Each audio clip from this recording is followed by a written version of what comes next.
Continuando. Chamaste porco na altura ao Salles e andastes de relações frias durante uma semana. Dão vontade de rir os teus escrúpulos de então. Não passavam de hipocrisia, como depois se provou com a Emília. Logo a Emília, que, francamente, Basílio, só com doses cavalares de afrodisíacos. Porquê, então? Seria talvez a tentação do fruto proibido pelo próprio aspecto? Ou o engodo pelo insólito? Talvez as duas coisas. Talvez tenhas pensado que gosto terá uma gaja horrenda e tão ansiosamente vigiada. Ou talvez fiasses da sua fialdade insuspeitadas culminâncias eróticas, pois não é verdade que de onde se não espera salta a lebre? Segue-se que lhe apalpaste as coxas, na sequência de um breve namoro em que a infeliz foi cedendo, talvez mais da honra, da surpresa e do sentido do dever do que de puro agrado.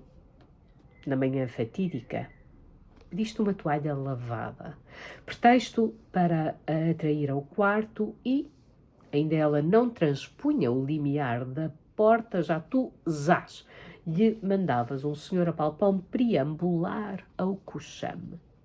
A rapariga torceu-se, regogou brevemente como que disposta a tudo, mas teriam rangido nos gonzos os portões de Citra, porque a dona Dulce rondava e, de olho de lince, não lhe escapou a proeza e logo ergueu um dedo expulsador para a desgraçada, que protestava: foi ele que me acometeu, senhora dona Dulce, eu não queria, foi ele que me acometeu. De balde, pois a patroa era inflexível em tais pontos. Ele não a teria acometido se ela não lhe tivesse dado licença para tanto e por isso não convinha ao serviço. Rua! Imediatamente! E, voltando-se para ti, e o senhor Basílio, com franqueza. Esta leve admoestação significava que estavas perdoado. Ora, se havia coisa que o teu amor próprio não consentia, eram admoestações mesmo justas, como no caso. E ainda hoje te pesa disso a consciência. Em vez de defenderes a rapariga chamando a ti a responsabilidade do lance, vociferaste. Defendeste o caráter salutar de apalpões e similares. Insinuaste que o que a dona Dulce tinha era dor de cotovelo por não ter sido ela a levar o apalpão. Coitada da senhora, com 67 anos, Basílio, que maldade. Acusaste em tua fúria a santa mulher de usar cinto de castidade mental desde o passamento do devoto Elias, enfim, despejaste o saco. E a dona Dulce não teve remédio senão, debulhada em lágrimas de vexame, que apontar também a porta da rua. Se não estavas bem, mudasses-te. Expulso tu também atrás da criada. Imagina, Basílio, daquele estupor. E este, bom homem, abraços com o problema imediato, arranjar nova pensão. Que atrás não voltarias, nem pedirias perdão, nem ficarias mais um dia debaixo daquele teto puritano. Eras orgulhoso demais para isso. Foi então a hora do arrependimento. Caro te estava o apalpão, porque melhor aposento do que em casa da dona Dulce não encontrarias em parte nenhuma. Mimos de mãe fracassada, chá e torradas com mel, às vezes, ou serão que eram de enlouquecer. Ah, não se repetirão. O inferno confunda a criada. E aí te temos, de mala na mão, é um modo de dizer, interrogando-te sobre um novo lugar. Ainda hoje venho levantar as minhas coisas, disseste secamente e saíste para o trabalho. Para cúmulo, na repartição, onde a notícia já chegara pela boca desbocada do Seabra, entraram contigo o Teodoro, o Santos, o Bernardo, o Lucas, detrás das suas secretárias atafolhadas de carimbos e papelada em impasse, cobriram de ridículo os teus assomos eróticos. Inveja, dor de corno, contrapunhas tu e sorrias, entre lisonjeado e aflito. Valeu-te o Godinho, um camaradão, que conhecia a cidade de ponta a ponta, lugares suspeitos e tudo, e a quem constara que na Rua da Constituição, número tantos, ele sabia mesmo o número, uma tal Dona Rosalina também recebia hóspedes, com geral satisfação dos utentes. Casa também de respeito, boa cama e pequeno almoço no quarto, querendo o hóspede. O preço? Opa, isso não sei, só telefonando. E o telefone? Vejamos, deve vir na lista. Trim. Do lado de lá, a Dona Rosalina, em pessoa, confirma que tem um quarto vago. Mas é melhor passar por cá. O mas saltava à vista, na verdade. Era um buraco na parede. Como é que diabo um buraco daqueles aparecia assim, ali, naquele lugar? Um buraco perfeito, completo, que varava a parede de lado a lado, do tamanho aproximado de uma moeda de 50 escudos, ou seja, suficientemente grande para se poder espreitar através dele um buraco mesmo a matar para um voyeur. Se ao menos no quarto do lado morasse uma gaja boa. Enfim, a seu tempo se veria. E esta simples expectativa era por si só aliciante. Mas o caso é que estranhaste o buraco em tal lugar e interpelaste sobre ele a Dona Rosalina. Pois é, disse ela com vontade de mudar de conversa. Aquilo não é nada. Foi um hóspede que cá tive em tempos que o fez. E só não deitou a parede toda abaixo porque eu me pus a pau. Era meio doido. Para te distrair do buraco, chamou-te a atenção para os confortos. As vistas desafogadas da janela, a proximidade do quarto de banho, a Praça do Marquês, a 5 minutos a pé. Mas o que tu querias mesmo era saber mais sobre o buraco. E já agora sobre o tal sujeito, que era meio doido. Sempre tiveste uma curiosidade danada por loucuras, paranoias, desaparafusamentos mentais, comportamentos desviantes. Razão por que franzias o senho e julgava a Dona Rosalina que era de desagrado, quando era mesmo só de curiosidade. Era meio doido, tornou ela. O doido inteiro. Um dia, meteu-se na cabeça pendurar uma coisa na parede e, para espetar o prego, fez para ali aquele buracão. Estas paredes antigas de tabique, já sabes, farelam com facilidade. Era doido. Os últimos 3 meses ficou-nos a dever. Desapareceu, sem dizer água vai. Ainda tenho no sótão 2 caixotes cheios de papéis dele, papéis e outras bugigangas. O diabo leve. Agora, aquilo, falava do buraco, não lhe dê cuidado. Querendo, pôs-lhe uma rolha, mas com toda a franqueza lhe digo que não vale a pena. O senhor do quarto ao lado, bolas, é um macho, pensaste com desalento. É uma joia de pessoa. Não é criatura para andar a espiolhar a vida de ninguém. Acredite, por esse lado pode o senhor ficar tranquilo. Afadigava-se em te sossegar, porque temia o teu senho carregado, sem poder saber que o carregavas de entusiasmo e que os olhos que punhas no buraco não eram carrancudos, não, mas deslumbrados e gulosos.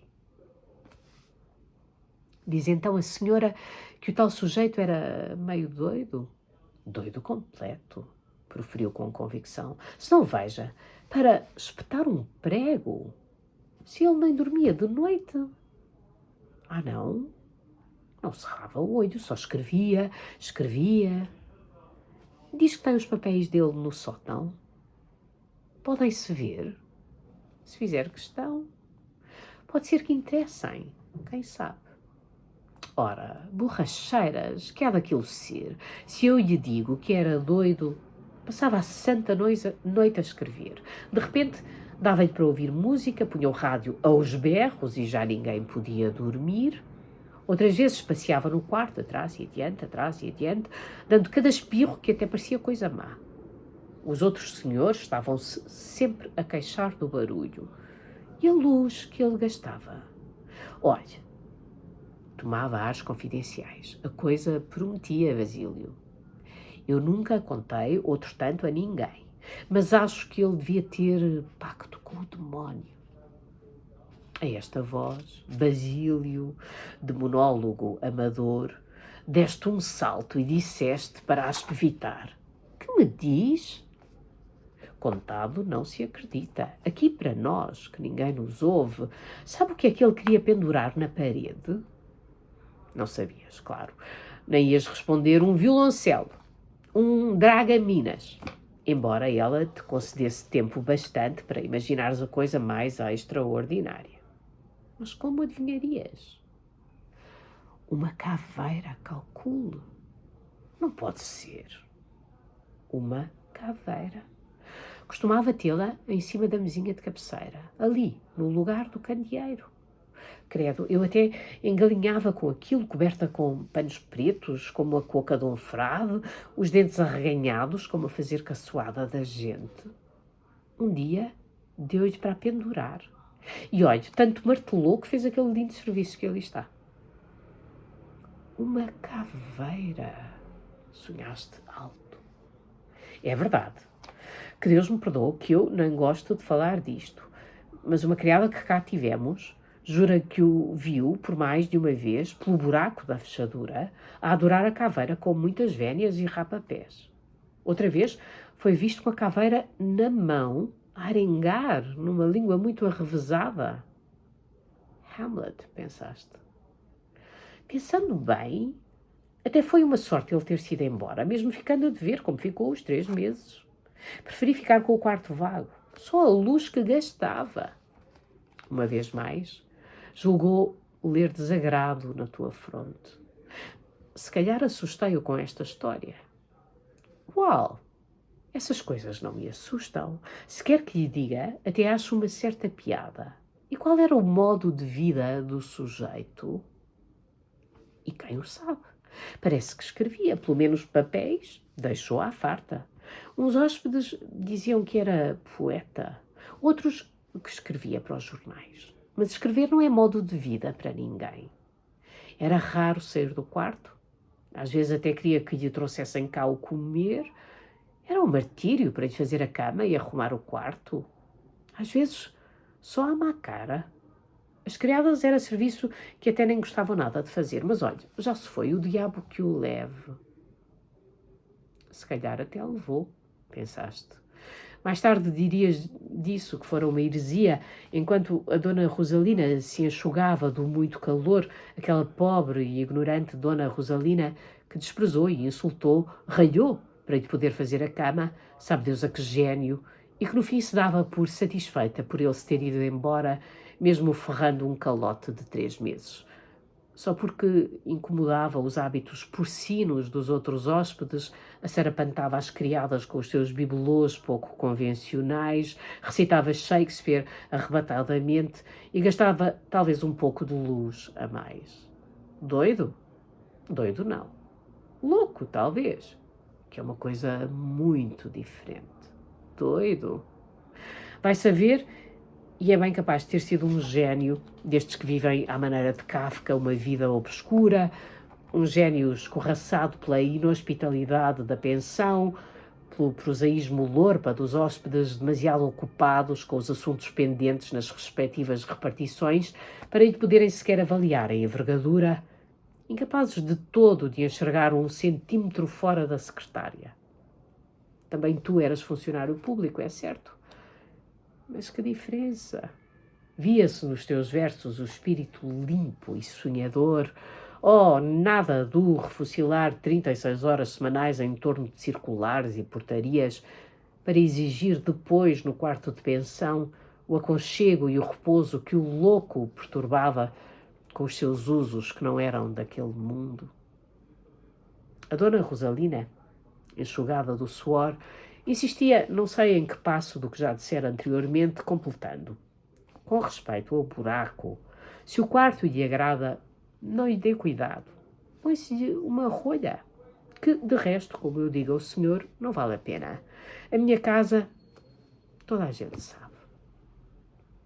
Pois, era de respeito e limpa, a comida caseira, nada de ovos e frangos de aviário, as criadas honestas, nada desse gado que às vezes por aí se vê, prontas a enfiar-se na cama do primeiro hóspede que as catrapisque, pois tudo isso, tu sabias, costuma ser sempre assim, mesmo que depois se verifique que afinal é tudo exatamente ao contrário. Merda e desmandos por todo o lado, comida enlatada, criadas putas como galinhas. Que te importava, afinal, tudo isso? Estavas habituado a esse discurso e, meu grande tonto, mais te importava a viagem alucinada que já fazias, pé quedo e fantasia móvel, o mundo sideral do louco, seduzido pelo buraco, pelos papéis milagrosamente salvos de algum destino menos limpo, pela atmosfera irreal do quarto. Não, jurarias que não era alucinação, respirava-se ali, sim, algo de religioso, um ar como temperado pelo hálito místico do anterior ocupante. Que admiração! Nem todos os dias um espírito fraterno topa com vestígios de alguém que se furta à rotina, escrevendo, dormindo de dia, viajando à noite à roda do seu quarto, como tu, Basílio, tanta vez, interrogando caveiras. E a caveira também está no caixote? Credo, não. A caveira levou-a com ele. Só lá tem papéis, cartas e alguns objetos miúdos, um isqueiro, uma esferográfica, coisas assim. É pena. Revelando-se inábil para a tarefa rasteira de espetar um prego, consumindo luz que baste para escandalizar uma dona de pensão, o que até nem é difícil, convenhamos, fazendo erguer coros de protestos vis dos outros quartos. Oh, cala-te, velhota, não gabes mais o quarto. Não é por tu gabares o quarto, a comida, as criadas que eu fico. Já decidi, fico. Mas é pelo louco e pela sua grandeza e pelos seus papéis. Nem ponhas nenhuma rolha no buraco, qual o quê, assim mesmo, testemunha eloquente e viva, é que eu o quero e quererei. Até amanhã.